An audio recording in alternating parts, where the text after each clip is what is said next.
ধানেশপুর গ্রামের বুকে নেমেছে গভীর আঁধার। চতুর্দিকে পিনপতন নিস্তব্ধতা।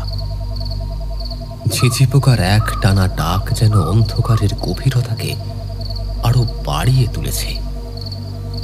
বাতাসে ছেয়ে রয়েছে আলগা কুয়াশার পর্দা। আচমকা একটা বিড়াল যেন খুব কাছেই অদ্ভুত সুরে কেঁদে উঠল। আর ঠিক সেই সময় জমিদার বাড়ির অন্দরমহল থেকে ধীর পায়ে বেরিয়ে এলেন শেখর কুমার রায়। তিনি এক হাতে শক্ত করে ধরে রয়েছেন বন্দুক, আর অন্য হাতে রয়েছে একটা টর্চ। বাড়ির প্রত্যেকে তখন গভীর নিদ্রায় আচ্ছন্ন। শেখর কুমার সদর খুলে বেরোতেই রাতের প্রহরীরা সজাগ হয়ে তাকে এগিয়ে যাওয়ার পথ করে দিল। এত রাতে জমিদার বাড়ির কনিষ্ঠ পুত্রকে বাড়ি থেকে বেরোতে দেখে সবাই অবাক হলো ঠিকই, কিন্তু সেই বিষয়ে প্রশ্ন করার অধিকার সামান্য প্রহরীদের নেই। বাড়ি থেকে কিছু দূর এগোতেই শেখরবাবুর সামনে এসে দাঁড়ালো একটা ঘোড়ার গাড়ি। শেখর গাড়িতে উঠল। রাতের অন্ধকারে বিলের দিকে গাড়ি এগোতে লাগল। জমিদার বাড়ি থেকে বিলের দূরত্ব খুব একটা নয়। এছাড়া আজ সমস্ত ব্যবস্থা আগে থেকেই করে রেখেছেন শেখরবাবু। বিলের ধারে এসে গাড়ি থেকে তিনি নামলেন। এগিয়ে গেলেন মধু মল্লিকের কাছে। মধুমাছি নৌকো নিয়ে আগে থেকেই সেখানে অপেক্ষা করছিল। শেখরবাবুকে বন্দুক কাঁধে সেই দিকে আসতে দেখে মধুর বুকের ভিতরটা কেমন যেন কেঁপে উঠল। শেখরবাবু এ কোন অনর্থ করতে চলেছেন? এই প্রশ্নটা বারবার মধুর মনে উঁকি দিচ্ছিল। শেখরবাবু নৌকায় উঠে বসলেন।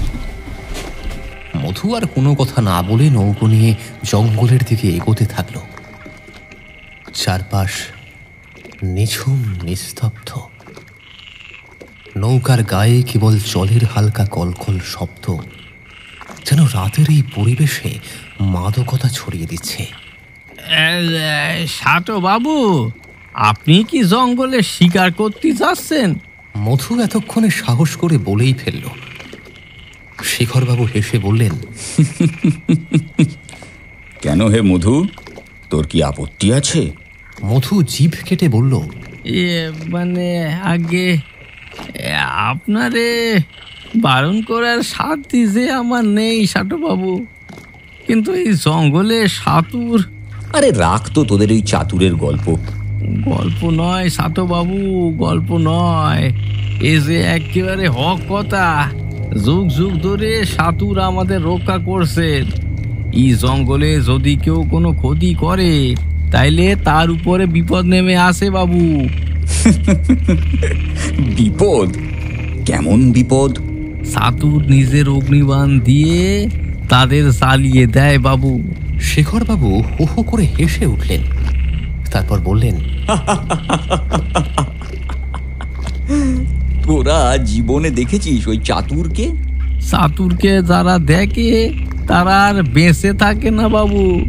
তবে সাঁতুরকে না দেখলেও আমাদের পূর্বপুরুষেরা এমন অনেক লাশকে দেখছে যাদের সাঁতুর নিজের অগ্নিবাণ দিয়া একেবারে জ্বালিয়ে দিয়েছে। তা সেটা যে চাতুর করেছে তার কি প্রমাণ আছে? যারা মরেছিল তারা নয় পশু পাখিদের মেরেছিল, নাইলে গাছ কেটে কাঠ নিয়ে আসছিল। এজন্যই তো। এই, তোর এই সমস্ত কথা বন্ধ কর তো। আজ যখন একটা শিকার করে তোদের মতো মূর্খ, অশিক্ষিত, কুসংস্কারী গ্রামবাসীদের মুখের ওপর মারতে পারবো, তখন হয়তো আমার এই গ্রাম এই চাতুরের মিথ্যে গুজবের গল্প থেকে বেরোতে পারবে। এরপরে মধু আর একটাও কথা বলল না। জঙ্গলের একদম কাছাকাছি আসতেই শেখরবাবুর বুকটা উত্তেজনায় কাঁপতে লাগল। মধু মল্লিক নৌকা পাড়ে ঠেকালো। শেখরবাবু নৌকা থেকে নামার আগে বললেন, তুই এখানেই থাক, ভোর হতে আর বেশি সময় বাকি নেই। আমি তাড়াতাড়ি শিকার নিয়ে ফিরে আসছি। নৌকা থেকে নেমে হাতের টর্চটাকে জ্বালিয়ে জঙ্গলের দিকে এগোতে লাগলো শেখর। জঙ্গলের ভিতরে অন্ধকারে গাছের শাখা প্রশাখা নিচু হয়ে ঝুলে আছে। সেই ডালপালার ছায়া আবছা আলোয় যেন জীবন্ত বলে মনে হচ্ছে। শুকনো পাতার উপর দিয়ে শেখরবাবু হেঁটে চলেছেন সতর্ক দৃষ্টি নিক্ষেপ করতে করতে। রাতের অন্ধকারে শিকার করাটা শেখরবাবুর একটা বিশেষ গুণ। তিনি চোখে দেখে শিকার করার থেকে জন্তু জানোয়ারের ডাক শুনে কিংবা নড়াচড়ার শব্দ শুনে শিকার করতেই বেশি পছন্দ করেন। ইতিমধ্যেই একটা শক্ত গাছ ঠিক করে সেই গাছের ডালে উঠে বসলেন তিনি। টর্চ নিভিয়ে দিলেন। পুরো জঙ্গলে কোনো সাড়া শব্দ নেই। নিজের বুকের ধুকপুকুনি তিনি নিজেই শুনতে পাচ্ছেন। ঘণ্টাখানেক এইভাবেই কেটে গেল। ভোর প্রায় হতেই চলল, অথচ জঙ্গলে তখনও পেঁচার ডাক ছাড়া আর কোনো শব্দই নেই। ঠিক এমন সময় গাছের ছোপ থেকে একটা খসখস শব্দ ভেসে এল। শেখরবাবুর নিঃশ্বাস থেমে গেল। বন্দুক উঁচিয়ে চোখ বন্ধ করে শব্দটাকে মন দিয়ে স্পষ্ট করে শোনার চেষ্টা করলেন তিনি। আরো একবার শব্দটা হতে তিনি গুলি ছুড়লেন। ছোপের মধ্যে থেকে আর একবার ধূপ করে একটা শব্দ হলো। শেখরবাবুর মুখ উজ্জ্বল হয়ে উঠল। মরেছে, তার শিকার এবারে মরেছে। সেই বন্দুকের শব্দে গাছের মধ্যে ঘুমিয়ে থাকা পাখিরা এদিক ওদিক উড়ে পালিয়ে গেল। দূরে কোথাও শিয়াল ডেকে উঠল। একটু অপেক্ষা করে শেখরবাবু গাছ থেকে নামলেন। টর্চ জ্বালিয়ে বন্দুক উঁচিয়ে তিনি সেই ছোপে গিয়ে দেখলেন একটা হরিণ সেখানে মরে পড়ে আছে। সেই হরিণের পেটের কাছে তার ছোঁড়া গুলিটা নৃশংসভাবে ক্ষত করে দিয়েছে। আনন্দে শেখরবাবু লাফিয়ে উঠলেন। এতদিনে তার স্বপ্ন বাস্তবায়িত হয়েছে, তাও আবার এত সহজে। ভোর হওয়ার আগেই তার কাজ শেষ হয়েছে। এবারে তাকে ফিরতে হবে। মধুও সেই বন্দুকের শব্দ শুনে সজাগ হয়ে বসেছিল। ভাবছিল বোধহয় এইবার শেখরবাবু শিকার নিয়ে ফিরে আসবেন। এদিকে শেখরবাবুও তাড়াতাড়ি ফিরবেন বলে নিজের বন্দুকটা এক কাঁধে এবং হরিণটাকে অন্য কাঁধে তুলে নিয়ে টর্চের আলোয় বিলের দিকে হাঁটছিলেন। ঠিক এমন সময় কম করে তার থেকে 20 হাত দূরে হঠাৎ করে একটা অগ্নিস্ফুলিঙ্গ জ্বলে উঠেই আবার নিভে গেল। শেখরবাবু থমকে দাঁড়িয়ে গেলেন। টর্চের আলোতে দেখার চেষ্টা করলেন, কিন্তু কাউকে দেখতে পেলেন না। তিনি ভাবলেন হয়তো আলেয়া দেখেছেন। পুনরায় তিনি হাঁটতে শুরু করলেন, কিন্তু কিছু দূর এগোতেই তিনি আবারও একবার নিজের পাশে বেশ কিছুটা দূরে এক পলকের জন্য সেই অগ্নিস্ফুলিঙ্গ জ্বলে উঠতে দেখলেন।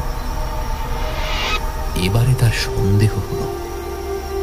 কাঁধ থেকে হরিণটাকে নামিয়ে তিনি বন্দুকটা উঁচিয়ে ধরলেন, কিন্তু সঙ্গে সঙ্গে বাঁ দিকের ছোপের মধ্যে থেকে কে একটা ঝাঁপিয়ে পড়ল তার ঘাড়ের ওপরে। হাত থেকে ছিটকে পড়ে গেল বন্দুক আর টর্চ। শেখরবাবুও মাটিতে পড়ে সঙ্গে সঙ্গে হতচকিত হয়ে গেলেন। কে তাকে এইভাবে আক্রমণ করেছে? মানুষ নাকি পশু, নাকি অন্য কোনো নাম না জানা জীব? তাড়াতাড়ি হাতড়ে হাতড়ে তিনি টর্চটা তুলে নিলেন, আর সেই আলোতে নিজের সামনে যাকে দাঁড়িয়ে থাকতে দেখলেন, এইরকম ভয়ঙ্কর প্রাণী তিনি জীবনে আর কখনো দেখেননি। সে নিজের রক্তবর্ণ চোখ থেকে জ্বলন্ত দৃষ্টি নিক্ষেপ করছে শেখরবাবুর ওপরে। এরপর সেই অদ্ভুত বিকট এবং বৃহৎ প্রাণীটা ধীরে ধীরে শেখরবাবুর দিকে এগিয়ে এলো। তারপর নিজের মাথাটা নিচু করে মুখ খুলল, আর সেই মুখ থেকে বেরিয়ে এলো আগুনের হলকা। শেখরবাবু বিস্ফারিত দৃষ্টিতে প্রাণীটার দিকে তাকিয়ে কেবল একটা মাত্র কথাই উচ্চারণ করলেন, চাতুর। অর্থাৎ চাতুর কোনো গল্প কথা নয়। গ্রামের লোকেরা যা বলে সব সত্য। কিন্তু এই কথা বুঝতে শেখরবাবুর অত্যন্ত দেরি হয়ে গেল। তার হৃৎপিণ্ড ওই ভয়ঙ্কর জীবটাকে দেখার পর থেকেই নলিতে এসে ঠেকেছে। তার বন্দুকটাও হাতের নাগালের বাইরে গিয়ে পড়েছে। কিন্তু যদি সেটা হাতে থাকতো তবে সেই বন্দুক দিয়ে কি এই প্রাণীকে হত্যা করা যেত? চাতুর এবার এক লাফে শেখরবাবুর বুকের উপরে গিয়ে দাঁড়ালো, আর শেখরবাবুর মুখ থেকে একটা যন্ত্রণাদায়ক শব্দ বেরিয়ে এলো। চাতুর এবারে মুখ খুলল এবং তার মুখ থেকে নির্গত হলো হাজার হাজার অগ্নিস্ফুলিঙ্গ। অর্থাৎ এই হলো চাতুরের তথাকথিত অগ্নিবাণ। ধীরে ধীরে সেই আগুন শেখরবাবুর সমস্ত শরীরটাকে আবৃত করে ফেলল। তিনি চিৎকার করতে চাইলেন, কিন্তু মুখ থেকে কোনো রূপে একটা শব্দ বার করতে পারলেন না। ছটফট করতে করতে তিনি পড়তে লাগলেন কেবল। সারা শরীর আগুনে জ্বলতে জ্বলতে ধীরে ধীরে কুটিয়ে এলো। জঙ্গলের মধ্যে হালকা ঝোড়ো বাতাস বয়ে হঠাৎই জঙ্গলটা নিমেষের মধ্যে আবার শান্ত হয়ে গেল। ভোরের আকাশ হালকা গোলাপি আলো মেখে ধীরে ধীরে উজ্জ্বল হয়ে উঠছে। মধু মল্লিক শেখরবাবুর অপেক্ষা করতে করতে নৌকাতে বসে ঘুমিয়ে পড়েছিল। হঠাৎ করেই ভোরের আলো চোখে এসে পড়তেই সে চমকে উঠে বসল। ভোর হয়ে গেছে, অথচ শেখরবাবু এখনো আসছে না। বেশ কিছুটা পরে মধু সাহস করে জঙ্গলের মধ্যে প্রবেশ করল। কিছুটা এগোতেই মধু হাঁক দিল, সাটুবাবু, ও সাটুবাবু, আপনি কই গেলেন সাটুবাবু? সাটুবাবু, ও মধু হঠাৎ করেই গাছের সামনে এসে রীতিমতো স্তব্ধ হয়ে গেল। সে দেখল শেখরবাবুর পোড়া মৃতদেহটা গুটিয়ে পড়ে আছে এক পাশে, এবং তার পাশে পড়ে আছে একটা গুলিবিদ্ধ হরিণ। মধু চিৎকার করে ছুটে পালিয়ে গেল। ওর চিৎকারের সঙ্গে সঙ্গে গলা মিলিয়ে একটা শিয়ালের ডাক সম্পূর্ণ জঙ্গলে প্রতিধ্বনিত হলো।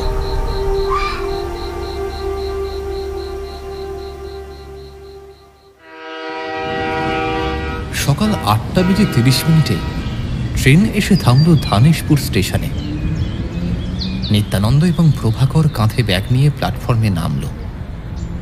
চারিদিক ফাঁকা থুথু করছে। স্টেশন চত্বর শ্মশানের মতো শুনশান।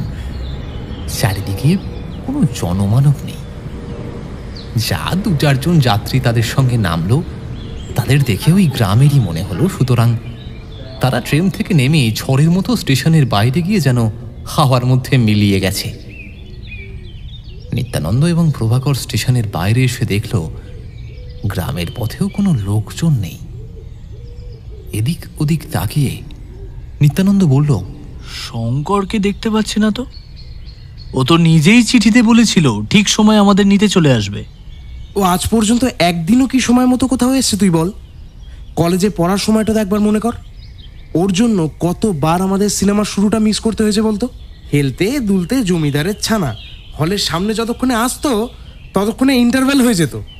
ব্যাটা এত বজ্জাত, আমাদের টিকিটটাও দিয়ে রাখতো না। পাশে আমরা ঢুকে সিনেমা দেখে ফেলি। এ একেবারে বেয়াদব লোক। আজ তো বয়সে এসেও শোধরায়নি, একেবারে শোধরায়নি। ঠিক বলেছিস, কিন্তু আমরা এই কোন অজপাড়া গায়ে এলাম বলতো?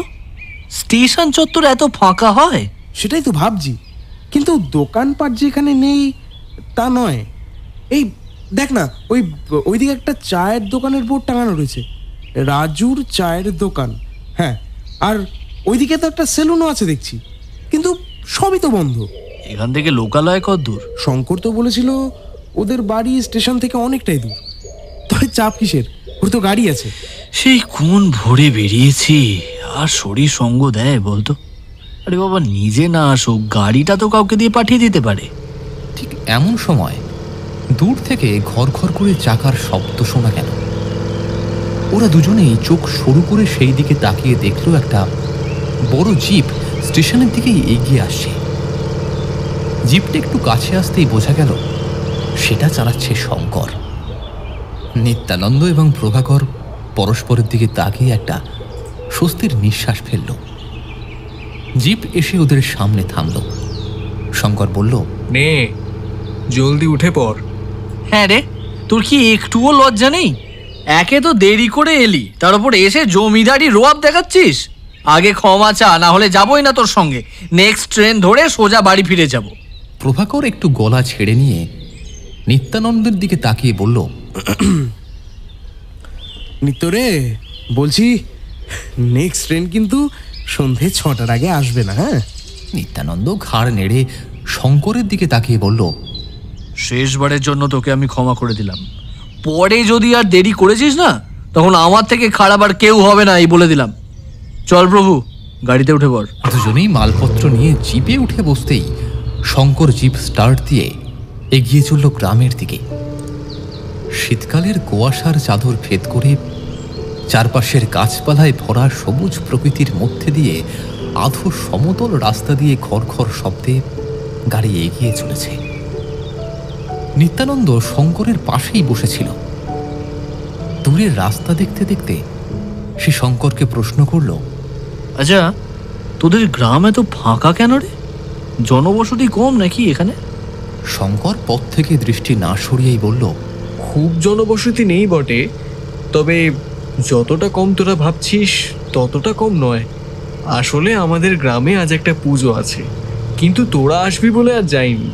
যাসনি যখন এখনই চল, মন্দির ঘুরে তারপর তোর বাড়ি যাবো। কিরে নিত্য, ঠিক বলেছি তো? একদম, আগে মন্দিরেই চল। আরে না না, এই পুজো মন্দিরে হয় না। তবে কোথায় হয়? জঙ্গলে। জঙ্গলে? হ্যাঁ, জঙ্গলে? নিত্যানন্দ এবং প্রভাকর একসঙ্গে অবাক হয়ে বলে উঠল। শঙ্কর বলল, এই সময় আমাদের এখানে চাতুরের পুজো হয়। চাতুর? সে আবার কোন দেবতারই? দেবতা না দেবী সেটা বলতে পারবো না। আমার জন্ম থেকেই এই পুজো দেখে আসছি। জঙ্গলের ভেতরে শুকনো পাতা খড়কুটো জ্বালিয়ে চাতুরকে উদ্দেশ্য করে পুজো করা হয়। চাতুরের কোনো মূর্তি বা প্রতীকী নেই। সবাই বলে একসময় চাতুর বলে কেউ একজন এই জঙ্গলে বাস করত এবং সেই নাকি এই জঙ্গলকে রক্ষা করত। আজও সে যায়নি। অদৃশ্য থেকেও সে আজও নাকি এই জঙ্গলকে রক্ষা করে। আমাদের বিশ্বাস, সেই থাকতে কোনোদিন কেউ জঙ্গলের কোনো ক্ষতি করতে পারেনি আর পারবেও না। তবে যদি কেউ ভুল করে জঙ্গলের ক্ষতি করে, তাহলে চাতুর আবির্ভূত হয়ে নিজের অগ্নিবাণ নিক্ষেপ করে তাকে ধ্বংস করে ফেলবে।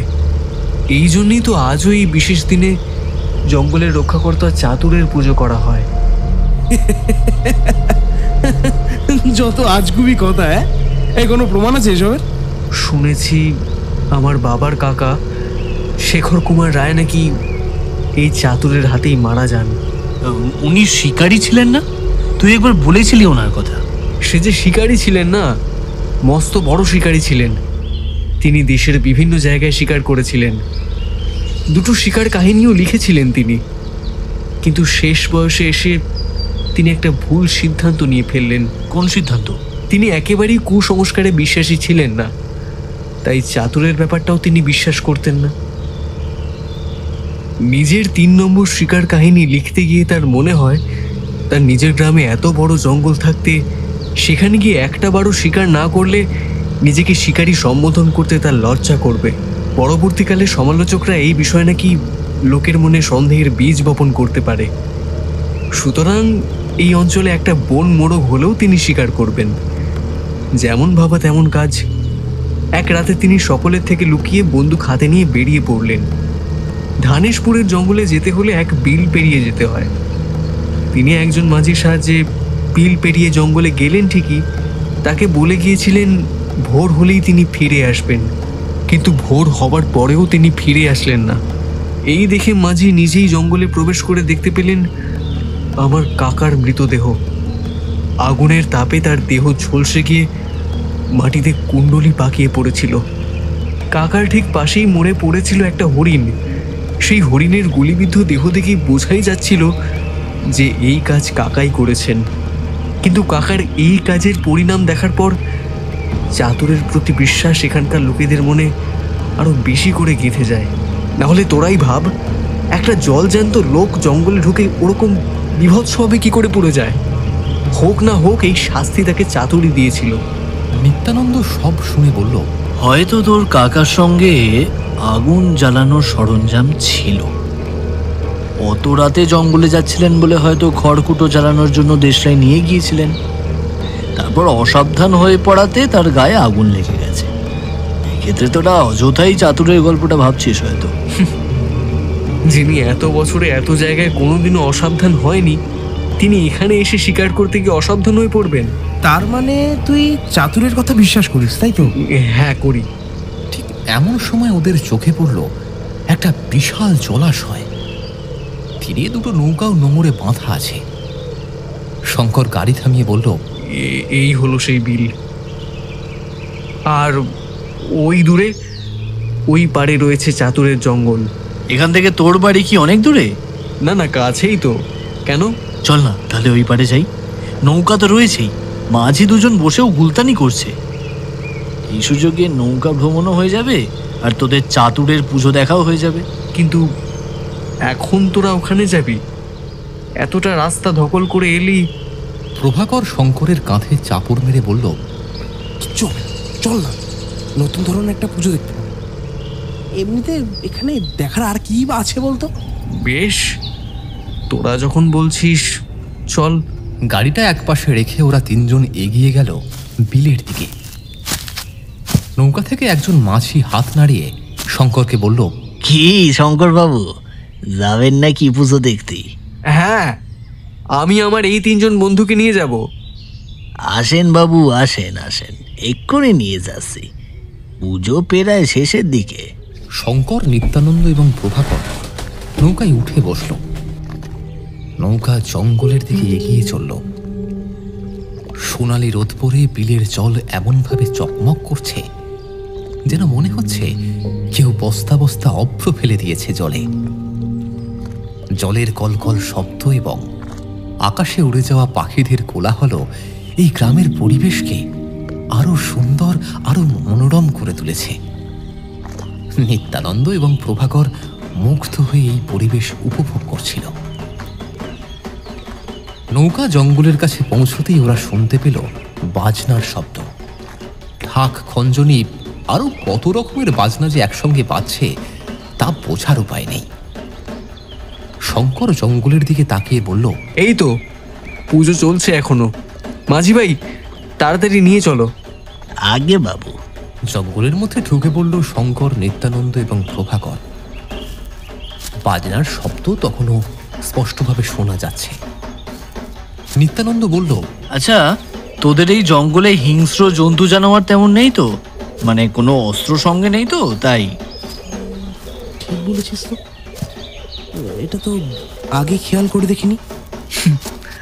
প্রথমত, এই জঙ্গল তো আর শুরু হয়ে শেষই হয় না। জঙ্গল অনেক দূর পর্যন্ত বিস্তৃত। সামনের দিকটা অতটা ঘন নয়, তাই জন্তু জানোয়ারের বেশিরভাগটাই পিছনের দিকে থাকে। তাছাড়া লোকে বলে এই জঙ্গল চাতুরের নিয়মে চলে, আর তার নিয়মই জঙ্গলের পশু পাখিরাও মেনে চলে। মানুষ যদি এখানে এসে কারো ক্ষতি না করে, তাহলে এই জঙ্গলের কোনো পশু নিরীহ মানুষের কোনো ক্ষতি করবে না। জঙ্গলের মধ্যে একটু ভিতরে প্রবেশ করতেই সামনে দেখা গেল প্রচুর মানুষের ভিড়। মাঝখানে একটা অপেক্ষাকৃত ফাঁকা চত্বরে এক মানুষ সমান উঁচু খড়কুটো, ডালপালা এবং শুকনো পাতা জড়ো করা হয়েছে। একজন মাঝবয়সী পুরুষ হাতে একটা মশাল নিয়ে আকাশের দিকে তাকিয়ে চিৎকার করে বলছে, অগ্নিবাণ হং হং কর রক্ষণাই, চাতুর লোপাক লেঙ্গা তুমহাই, অগ্নিবাণ হং হং রক্ষণাহি, জঙ্গলে পক্ষী বৃক্ষ পশু সব সুখ রহি, चतुर देवा हमारा हृदय में बसाई, चतुर देवा हमारा हृदय में बसाई, चतुर देवा हमारा हृदय में बसाई, चतुर देवा हमारा हृदय में बसाई। এইবারে লোকটা খড়কুটোতে আগুন ধরিয়ে দিল। শুরু হলো বাজনা। এই বিষয়টার সঙ্গে আমাদের ওই হোলিকা দহন বা ন্যাড়া পোড়ার সঙ্গে মিল আছে বল? সে আছে, কিন্তু আগুন জ্বালানোর সময় কোন ভাষায় কথা বললো বলতো? কথাগুলোর মাথা মুন্ডু তো কিছুই বুঝতে পারলাম না। ওই ভাষাটা এই অঞ্চলের আদি ভাষা। অনেক কাল আগে এই অঞ্চলের লোকেরা এই ভাষায় কথা বলতো। চাতুরের ব্যাপারটা তখনই শুরু হয়েছিল, তাই মন্ত্রটা সেই ভাষাতেই পড়া হয়। এর মানে আমরা কেউই জানি না, তবে টুকরো টুকরো কথা জুড়লে মনে হয় এই মন্ত্রে বলা হচ্ছে, জয় চাতুরের জয়, তোমার অগ্নিবাণ যেন আমাদের রক্ষা করে, জঙ্গলের পশু পাখি গাছপালা সবাই যেন নিরাপদ থাকে, চাতুর এইভাবেই যেন আমাদের হৃদয় বিরাজ করে। এই দেখ দেখ, এবারে কিন্তু নাচ শুরু হবে, সামনে দেখ। এবারে গ্রামের খোলা চত্বরে যেখানে আগুন জ্বলছে, তার চারপাশে গ্রামের ছেলেমেয়েরা নেচে চলেছে কোনো এক পুরনো লোকনৃত্যের তালে। তার সঙ্গে বাজছে ঢাক, ঢোল, খোল, করতাল এবং খঞ্জনি। মেয়েদের পরনে রঙিন ঘাগরা চলি এবং হাতে রেশমের ফিতে বাঁধা। ছেলেরা ঢোলক বাজিয়ে ঘুরে ঘুরে তালে তালে নাচছে। নিত্যানন্দ এবং প্রভাকর কিছুটা দূরে দাঁড়িয়ে বিস্ময়ে সব দৃশ্য দেখছিল। বারবার ওদের মনে হচ্ছিল যেন ওরা কোনো এক অচেনা অজানা দূর দেশে চলে এসছে। এটা এমন একটা জায়গা যেখানে তাদের থেকে সম্পূর্ণ ভিন্ন ধরনের মানুষেরা একসঙ্গে বসবাস করে।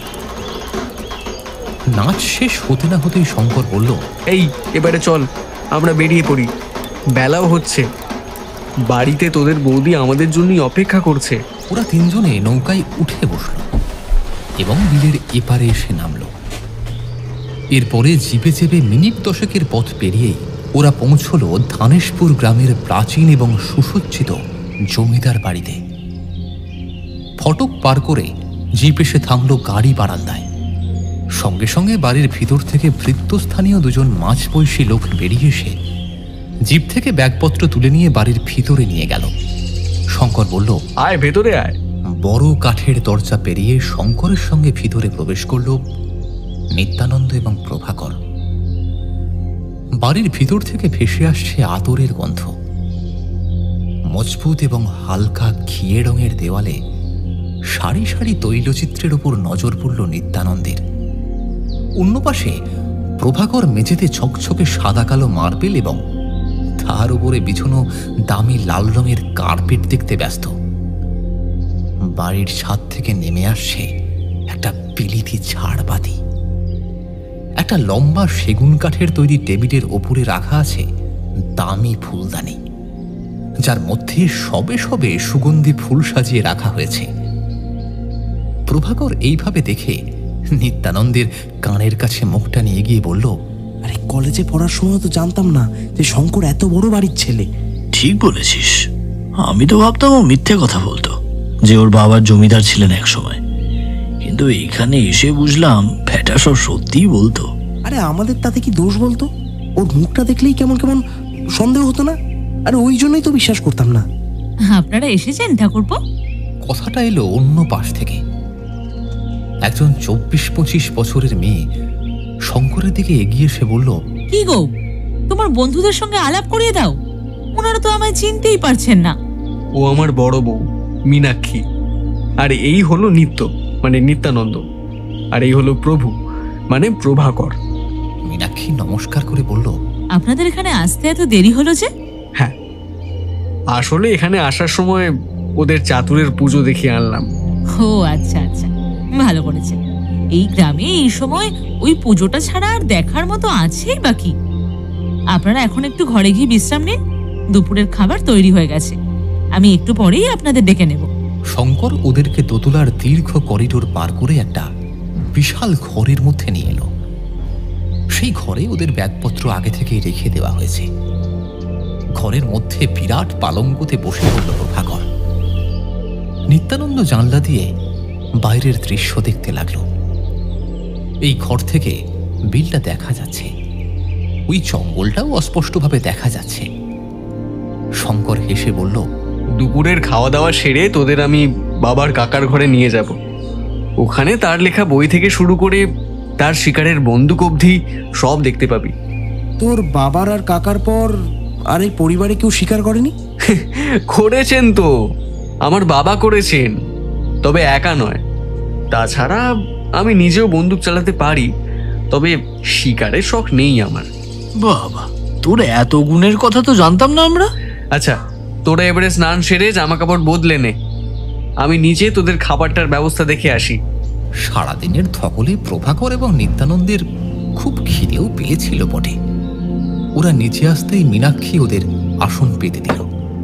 ভৃত্য এসে ওদের সামনের উপর থালা, বাটি, গ্লাস রেখে গেল। কয়েক মুহূর্তের মধ্যেই খাবার পরিবেশন শুরু হলো।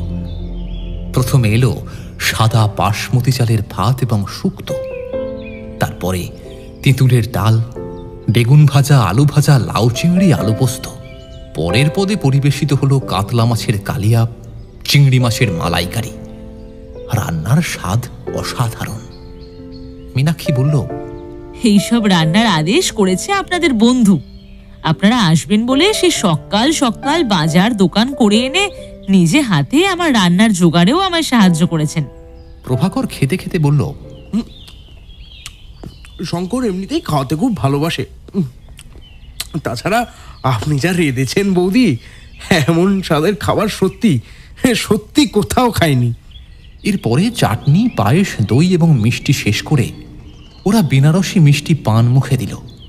শঙ্কর বলল, এখন ঘরে যাবি না শেখর কুমারের ঘরটা দেখবি? না না, চল আগে ঘরটা দেখে আসি, তারপর বিশ্রাম নেওয়া যাবে। শঙ্কর ওদের তিনতলার পশ্চিম দিকের বড় ঘরটায় নিয়ে এলো।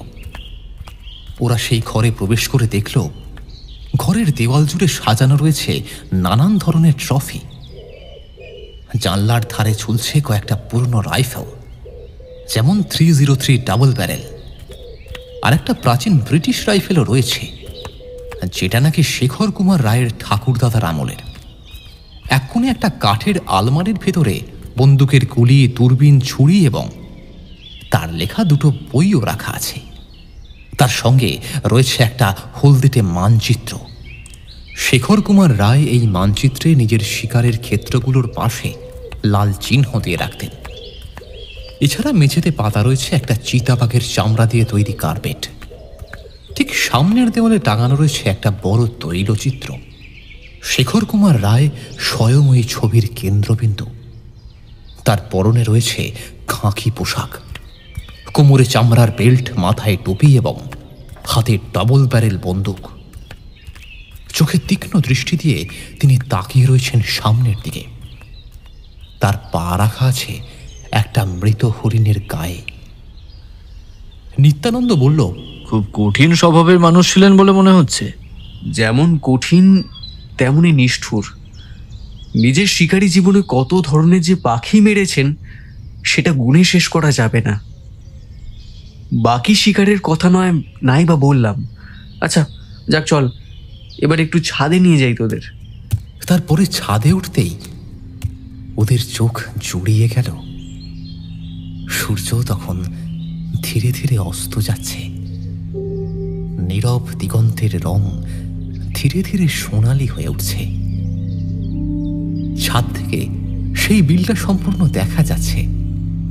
বিলের জলে প্রতিটা তরঙ্গে সোনালি আলোর রেখা বারবার ফুটে উঠছে। বিলের অন্য প্রান্তে সেই জঙ্গলের গাছপালাগুলো ধীরে ধীরে কালো ছায়ার মতো বর্ণ ধারণ করছে। অন্ধকার নেমে আসার সঙ্গে সঙ্গে হয়তো সেগুলো মিশে যাবে আঁধারে। নিত্যানন্দ দূরের সেই জঙ্গলের দিকে তাকিয়ে বলল, আমার বহুদিনের একটা শখ আছে জানিস। কি শখ? তোরা তো জানিস জঙ্গল আমার খুব ভালো লাগে।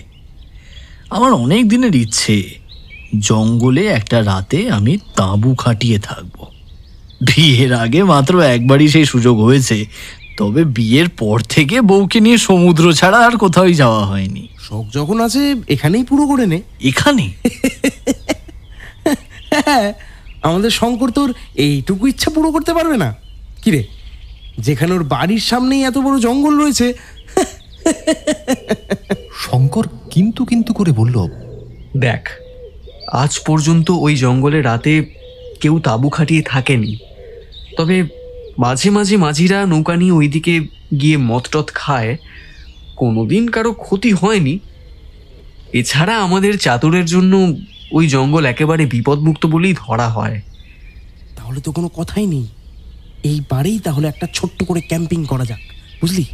নিত্যানন্দ খুশি হয়ে গেল, কিন্তু শঙ্করের কপালে চিন্তার ভাঁজ পড়ল। প্রভাকর শঙ্করের পাশে দাঁড়িয়ে জিজ্ঞাসা করল, এই কি হলো রে, এত চিন্তা কিসের? আরে বৌদি অনুমতি দেবে কিনা সেটা ভাবছিস তো? না রে, সেরকম কিছু নয়। আসলে আসলে কি? আসলে আমাদের বংশে একজন রাতের বেলায় জঙ্গলে গিয়ে মারা গিয়েছিল কিনা, তাই আর কি। আরে সে তো শিকার করতে গেছিল, ছাড় তো। আমরা তো এমনি আনন্দ মজা করতে যাচ্ছি। আশা করি তোদের চাতুর দেবতা এক রাতে আমাদের সঙ্গ পেলে আনন্দই পাবে। বেশ, তাহলে চল। কবে যেতে চাস? আজই। আজ নয়, আমরা বরং কাল যাই। জঙ্গলে রাত কাটাবো বলেই তো হলো না, আমাদের সঙ্গে অনেক কিছু নিয়েও যেতে হবে। সেটাও ঠিক। তবে শঙ্কর, একটা কথা বলে রাখি তোকে, একটা বন্দুক কিন্তু সঙ্গে নিয়ে যাবি। হ্যাঁ, বন্দুক? না না, পাগল নাকি? শঙ্কর প্রায় আর্তনাদ করে উঠল। আরে বাবা, বন্দুক নিয়ে যাওয়ার কথা মানে কি শিকার করা নাকি? জঙ্গলে অন্যান্য বিপদও তো হতে পারে নাকি? একটা বন্দুক থাকলে আমাদেরই তো সুবিধা হবে। অনেক বলে কয়ে শঙ্করকে রাজি করানো হলো। তারপর সেই দিনটা বেশ ভালোভাবেই কেটে গেল। পরদিন সকালে শুরু হলো ওদের 3 বন্ধুর জঙ্গল অভিযানের প্রস্তুতি পর্ব। প্রভাকর শঙ্করকে জিজ্ঞাসা করলো, এই হ্যাঁ রে, এই সব কিছু ঠিকঠাক নেওয়া হয়েছে তো? তাঁবু খাটানোর সরঞ্জাম নিয়ে এর মধ্যেই দুজনকে পাঠিয়ে দিয়েছি। তারা ঠিক জায়গায় তাঁবু খাটিয়ে চলে আসবে। আর আমরা সঙ্গে নিয়ে যাব টর্চ, অতিরিক্ত ব্যাটারি, ফার্স্ট এড কিট, দেশলাই এবং মোমবাতি। হ্যাঁ, আর নিয়ে যাব ডবল ব্যারেল শটগান। আচ্ছা, মাঝিকে বলা আছে রোদ পড়লেই আমরা বেরিয়ে পড়ব। শীতের সময় তো বুঝতেই পারছিস, ঝুপ করে সন্ধে হয়ে গেলে সমস্যা হয়ে যাবে। অন্ধকার হওয়ার আগে আমরা ওখানে পৌঁছে গেলে ভালো থাকতে থাকতে সব ঠিকঠাক করে নিতে পারবো। হ্যাঁ রে, সঙ্গে তাস নেবি তো? সে আর বলতে, তাসও নিচ্ছি। আর খাবার দাবার? চা নিচ্ছি বড় ফ্লাস্কে। আর তাছাড়া কিছু শুকনো খাবার গিন্নি প্যাক করে দেবে। বেশ, তাহলে তো আর কোনো চিন্তাই নেই। আজকের রাতে আমাদের অ্যাডভেঞ্চার একেবারে জমে যাবে। জীবনের খারাপ সময়গুলো কোনো পূর্বাভাস না দিয়েই হঠাৎ করেই চলে আসে। অনেক সময় আমাদের নেওয়া ছোট ছোট পদক্ষেপই আমাদের জীবনের কোনো বড় বিপদের সূচনা করে। শঙ্কর, নিত্যানন্দ এবং প্রভাকর একটা রোমাঞ্চকর এবং অজানা অভিজ্ঞতার আশায় জঙ্গলে প্রবেশ করতে চলেছে ঠিকই, কিন্তু ওরা জানে না ওদের এই সিদ্ধান্তের পরিণতি কি হতে চলেছে। দুপুরের খাওয়া দাওয়া সেরে 3 জনেই বিলের ধারে পৌঁছল। নিজেদের সঙ্গে রাখা জিনিসপত্রগুলো নিয়ে তারা নৌকায় উঠে বসল। নৌকা ধীরে ধীরে জঙ্গলের দিকে এগোতে লাগল। প্রত্যেকের মুখ উজ্জ্বল, চোখে আনন্দের ঝিলিক খেলে যাচ্ছে। একটা সুন্দর এবং অন্যরকম অভিজ্ঞতার জন্য তারা সবাই উন্মুখ হয়ে রয়েছে। নৌকা বিলের মাঝামাঝি আসতেই মাছি দাঁড় টানতে টানতে পাহাড়ি সুরে একটা গান ধরল। আহা, মাছির গলায় গান যেমন সুন্দর, গানের সুরও তেমন সুন্দর। জলের মাঝে ভাসমান নৌকায় বসে বসে গান শুনতে শুনতে 3 বন্ধু মনোরম পরিবেশের মাঝে যেন হারিয়ে যাচ্ছিল। বিলের ঝলমলে জল, দূরে নিস্তব্ধ জঙ্গলের হাতছানি এবং আগামী অ্যাডভেঞ্চারের আনন্দে 3 জনের হৃদয় আনন্দে ভরে উঠল। নৌকা পাড়ে এসে লাগল। ওরা 3 জনে নেমে পড়ল নৌকা থেকে।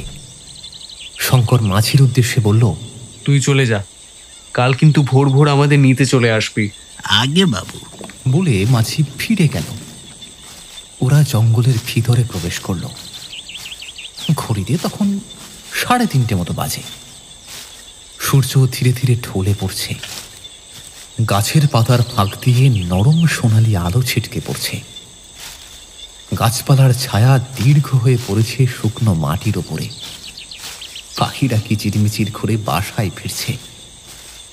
শুকনো পাতা বয়ে যাওয়া বাতাসে ধাক্কা খেয়ে গাছ থেকে ছড়ে পড়ছে। হ্যাঁ শঙ্কর, এই তোর কাজের লোক তাঁবু কোথায় খাটিয়েছে ভাই? এই সেই তো হেঁটেই চলেছি কতক্ষণ ধরে। ওই যেখানে পুজো হচ্ছিল সেখানেই তাঁবু খাটাতে বলেছিলাম।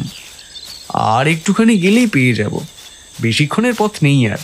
আচ্ছা, এই জঙ্গলে খুব হিংস্র পশু যেমন ওই বাঘ, সিংহ এইসব নেই তো? দেখেছো, এই প্রশ্নটা এখন করলি? আরে আগে তো করতে হয়, এই প্রশ্নটা তো মাথাতেই আসেনি। খেপেছিস? বাঘ সিংহ থাকলে এই জঙ্গলে কোনো মানুষই আসতো না। তবে তবে একসময় বাঘ ছিল বলেই শুনেছি। এখন এখানে দেখা পেলেও বন্য হরিণ, খরগোশ, বনবিড়াল, শিয়াল টিয়াল এসব দেখতে পাবি। শীতকাল না হলে এদিকে সাপখোপ দেখতে পেতিস। ওই দেখ, আমাদের তাঁবু ওই দিকে দেখা যাচ্ছে। দূরে একটা অপেক্ষাকৃত ফাঁকা জায়গায় ওদের তাঁবু খাটানো হয়েছে। ওরা সবাই সেখানে গিয়ে নিজেদের জিনিসপত্র গুছিয়ে রাখলো তাঁবুর ভিতরে। 3টে বেতের মোড়া তাঁবুর বাইরে রাখলো প্রভাকর। এমন সময় শঙ্কর বলল, এরা তো তাঁবু খাটানোর পর আশেপাশের ডালপালাও সব সাফ করে চলে গেছে দেখছি। এখন আমরা আগুন জ্বালাবো কিসে? প্রভু, একটা বস্তা নিয়ে চলতো, একটু এগিয়ে গেলেই শুকনো খড়কুটো দেখতে পেয়ে যাব। আরে কোথাও যাওয়ার কি দরকার? আশেপাশে এত গাছ আছে, কিছু ডালপালা ভেঙে নিলেই তো হয়। খবরদার, তোর মাথা খারাপ নাকি? এই কাজ করলে আমাদের 3 জনের লাশ পড়ে থাকবে এখানে। কোনো ডালপালা আমরা ভাঙবো না, একটু এগুলোই অনেকগুলো শুকনো পাতা কিংবা ডাল পেয়ে যাব, সেইগুলো এনেই জ্বালাবো। তুই এখানে থাক, আমি আর প্রভু যাব আর আসবো। প্রভাকর আর শঙ্কর বস্তা নিয়ে চলে গেল। নিত্যানন্দ ব্যাগ খুলে ফ্লাস্ক, চায়ের কাপ, তাস এসব পার করছিল। ওর পিছন দিকে ঝোপের আড়াল থেকে কেউ যেন ওকে ঘোলাটে দৃষ্টি নিক্ষেপ করে লক্ষ্য করছে। তার নিঃশব্দ স্থির দৃষ্টি এই জঙ্গলের কোনায় কোনায় ঘুরে বেড়ায় যুগ যুগ ধরে। এমন সময় কোথাও থেকে একটা শেয়াল ডেকে উঠল।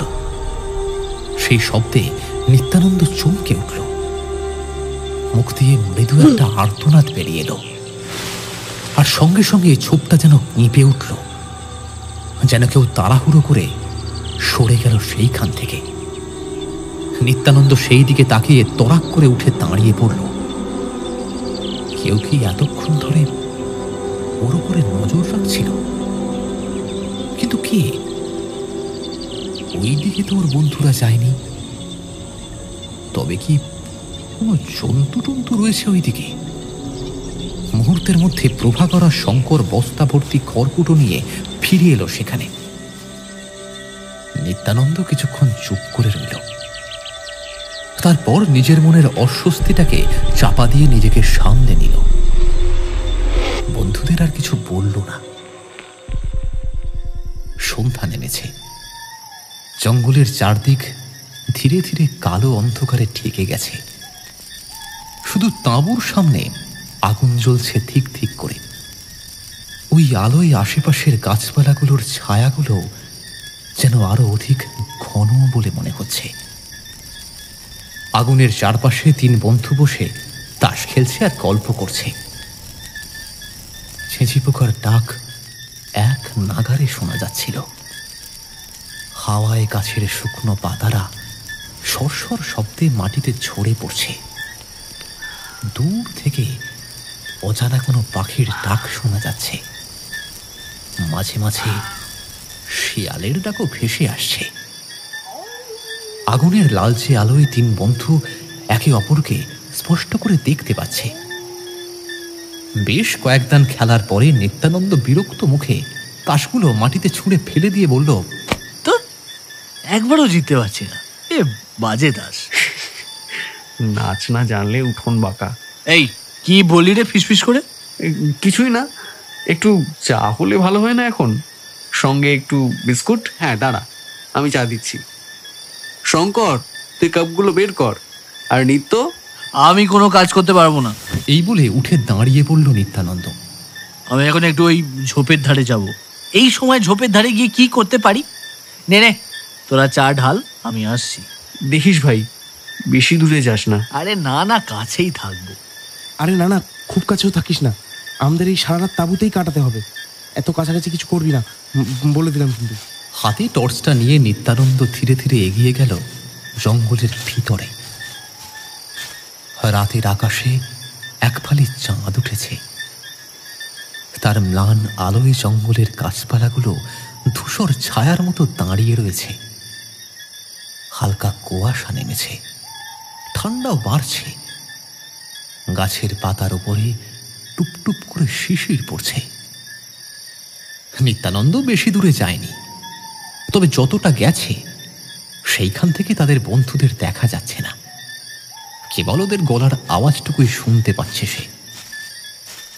ফিরে আসার সময় হঠাৎ নিত্যানন্দর হাত ফসকে টর্চটা মাটিতে পড়ে নিভে গেল। মুহূর্তেই চারিদিক ঘন অন্ধকারে ঢেকে গেল। এত গভীর অন্ধকার হঠাৎ করে চোখের সামনে দেখে নিত্যানন্দের বুকের ভিতরটা কেঁপে উঠল। আর ঠিক তখনই খুব কাছ থেকে ও শুকনো পাতার উপরে মচমচ করে শব্দ শুনতে পেয়ে চিৎকার করে দৌড়ে বন্ধুরা যেখানে আসে সেই দিকে পালাতে গেল। কিন্তু অসাবধানে ছুটতে গিয়ে একটা বড় পাথরে হোঁচট খেয়ে নিত্যানন্দ মুখ থুবড়ে সরাসরি মাটিতে না পড়ে পড়ল একটা জঙ্গলি পশুর ঘাড়ের উপরে। পশুটি মুহূর্তে এক বীভৎস চিৎকার করে উঠল এবং কিছু বুঝে ওঠার আগেই সেই জন্তুটা নিত্যানন্দর উপরে আক্রমণ করল, কামড়ে ধরল তার কবজি। ব্যথায় আর আতঙ্কে নিত্যানন্দ প্রাণপণে চিৎকার করে উঠল। ওদিকে শঙ্কর আর প্রভাকর সেই আর্তনাদ শুনে চমকে উঠেছে। এই প্রভু, ওটা নিত্য চেঁচালো না? হ্যাঁ রে, এই এই তাড়াতাড়ি টর্চ টানে তো, আর আর বন্দুকটা নিয়ে চল তো, তাড়াতাড়ি চল। ওরা দুজনেই ছুটে গেল সেই ঝোপের দিকে। প্রভাকর প্রথমে টর্চের আলো ফেলতেই দেখল ঝোপের সামনে একটা বড়সড় বনবিড়াল নিত্যানন্দের হাতটা কামড়ে ধরেছে। নিত্যানন্দের কবজি থেকে কলকল করে রক্ত ঝরে পড়ছে। শঙ্কর সেই দৃশ্য দেখে আর একটুও দেরি না করে বন্দুক তুলে বনবিড়ালটাকে নিশানা করে গুলি চালিয়ে দিল। সেই কান ফাটানো শব্দে আশেপাশের গাছের ফাঁক ফোকর থেকে ঝাঁকে ঝাঁকে পাখি উড়ে গেল। দূরে কয়েকটা শেয়াল একসঙ্গে চিৎকার করে উঠল। আর বনবিড়ালটা ধপ করে নিস্তেজ হয়ে পড়ে গেল। আর নিত্যানন্দও প্রায় অচেতন হয়ে পড়েছিল। শঙ্কর আর প্রভাকর মিলে ওকে টেনে তাঁবুর দিকে নিয়ে চলল। ওদের পিছনে পড়ে রইল বনবিড়ালটার নিথর দেহটা।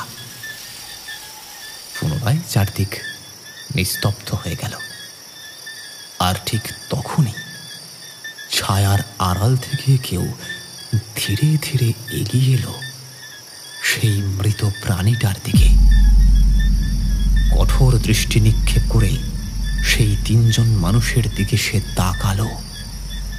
তার ক্রোধে জ্বলে উঠেছে তার চোখ, যেন দূর থেকে ওদের স্পর্শ করে দিতে চাইছে। নিত্যানন্দের হাতের ক্ষতটা বেশ গভীর হয়েছে, তাই রক্ত বন্ধ হতে অনেকটা সময় লাগলো।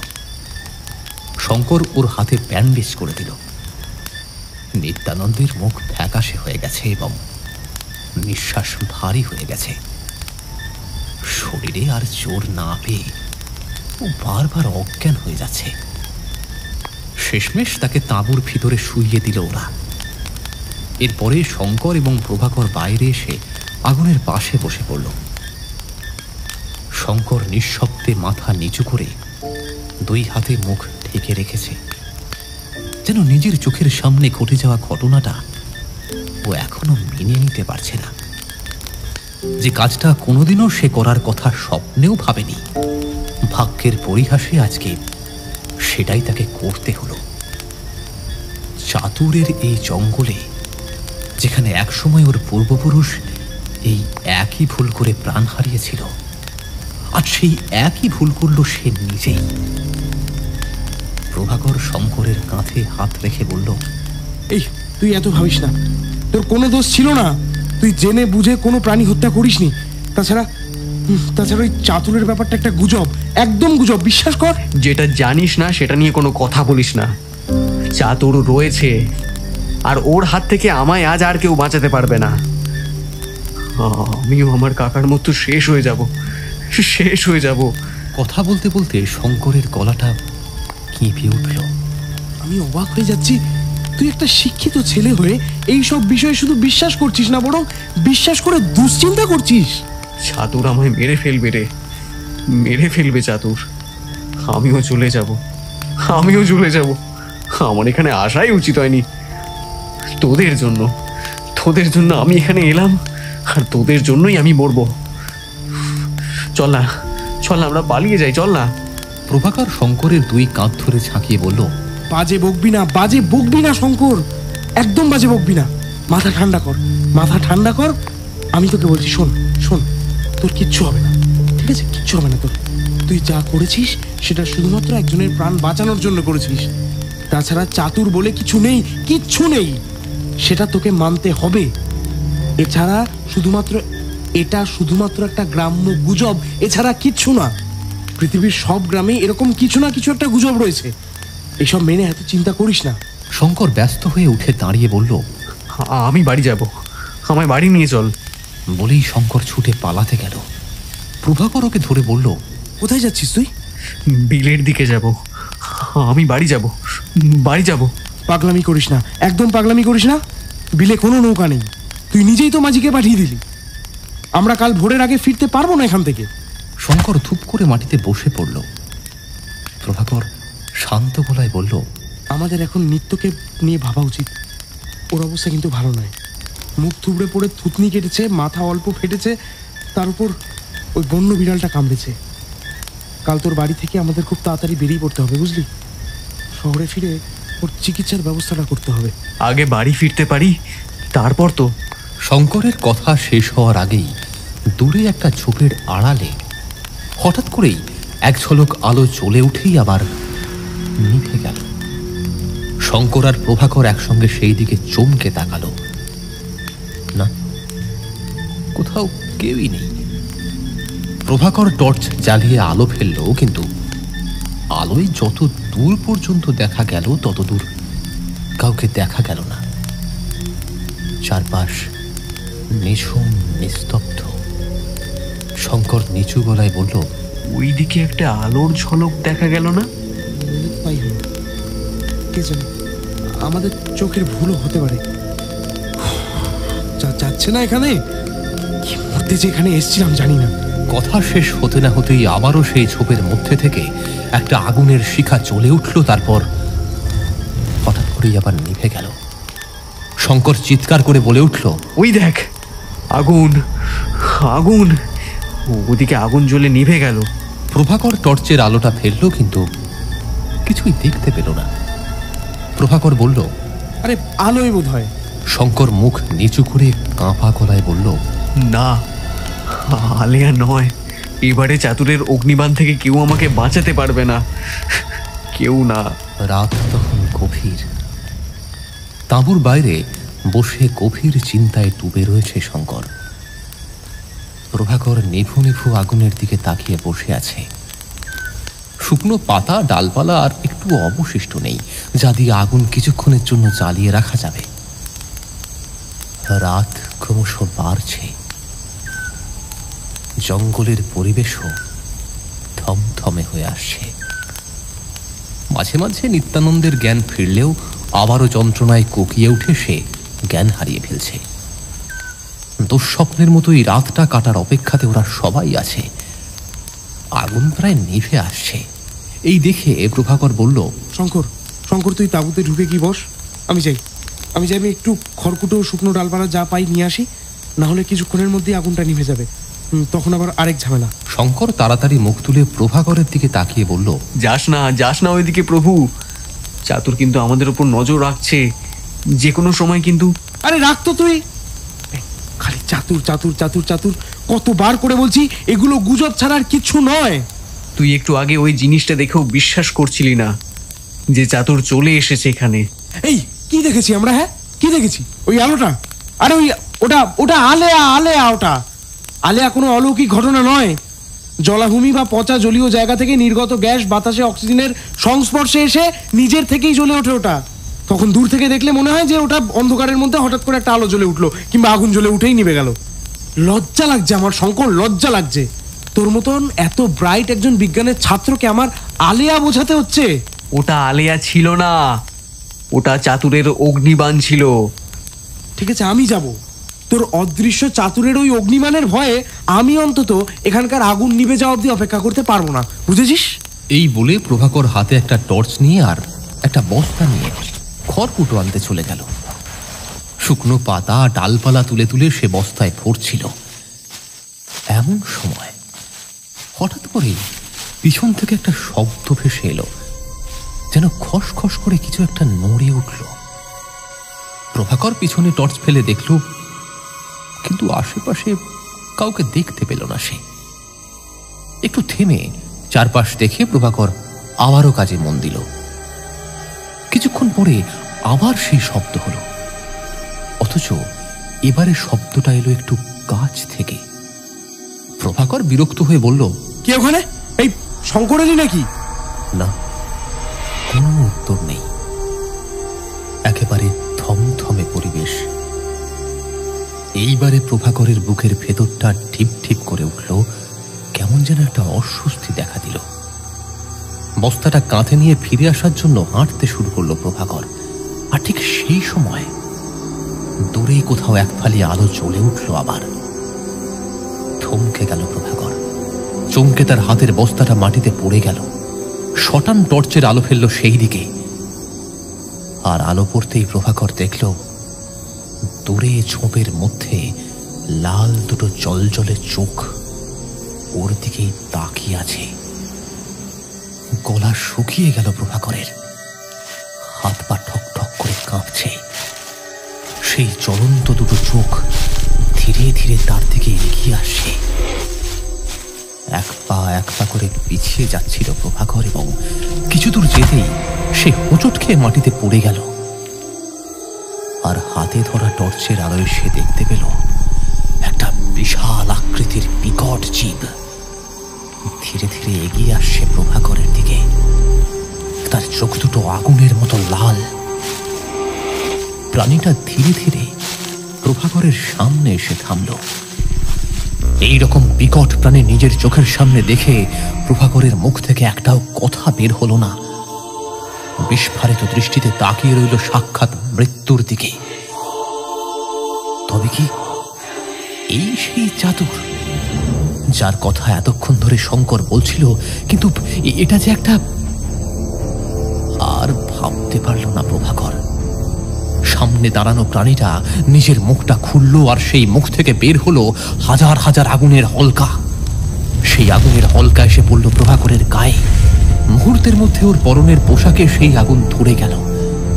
প্রভাকরের শরীর তাও তাও করে জ্বলতে শুরু করলো। এক জায়গায় পড়ে ছটফট করে চলল সে, কিন্তু অনেক চেষ্টা করেও সে চিৎকার করতে পারল না।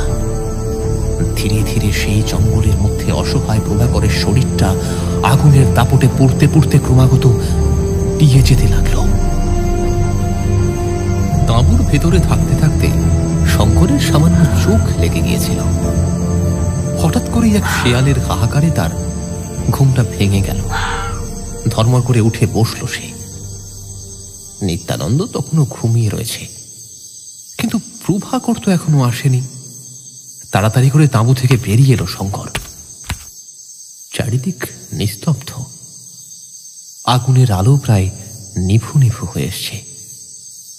প্রভাকর তো অনেকক্ষণ আগেই খড়কুটো আনতে গিয়েছিল, তবে এখনো ফিরল না কেন? এত সময় তো লাগার কথা নয়।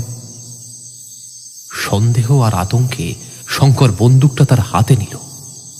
নিজের মনেই বলল, একটা জন্তু মেরেছি, দরকার হলে আরো মারবো। আজ আমার ক্ষতি যে করতে আসবে তাকেই মারবো। এখন চাতুর সামনে চলে এলে ওকেও ছাড়বো না। ঠিক এমন সময় দূর থেকে একটা খসখস করে শব্দ ভেসে এলো।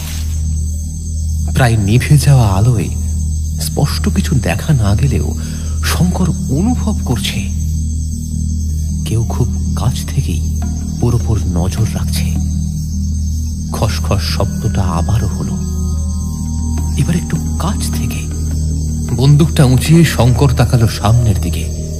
কোনো রকমে উচ্চারণ করলো কয়েকটা কথা। প্রভু, তুই তুই কোথায়? দেখ দেখ, এরকম ভাবে আমাকে ভয় দেখাসনি কিন্তু। আমি আমি কিন্তু এবারে গুলি চালিয়ে দেব। ওপাশ থেকে খসখস শব্দ ছাড়া আর কোনো শব্দ পাওয়া গেল না। শঙ্করের এবারে নজর পড়ল ওর সামনে অন্ধকার গাছপালার দিকে। খুব অস্পষ্ট হলেও যেন কিছু একটা নড়ছে সেখানে।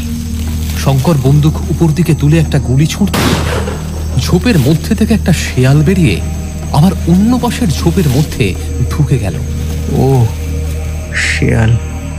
উফ! কিছুটা স্বস্তির নিঃশ্বাস ফেলল শঙ্কর।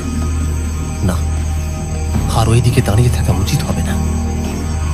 প্রভাকর আসা অবধি শঙ্কর আবারও তাঁবুর ভেতরে বসে থাকার সিদ্ধান্ত নিল। কিন্তু ঠিক তখনই অন্য পাশের ঝোপ থেকে একটা শেয়ালের বিকট ডাক শোনা গেল। এরকম ভয়ঙ্কর শেয়ালের ডাক শুনে শঙ্করের বুকটা কেঁপে উঠল। শঙ্কর বন্দুক উঁচিয়ে সেই দিকে ফিরতেই ভয়েতে একেবারে জমে গেল সে। ও দেখল ঝোপের মধ্যে অন্ধকারে দুটো লাল চোখ জ্বলছে। সেই ভয়ঙ্কর দৃষ্টি সমেত জ্বলন্ত দুটো চোখ ধীরে ধীরে এগিয়ে আসছে শঙ্করের দিকে। ওর হাত দুটো কেঁপে উঠেই বন্দুকটা মাটিতে পড়ে গেল।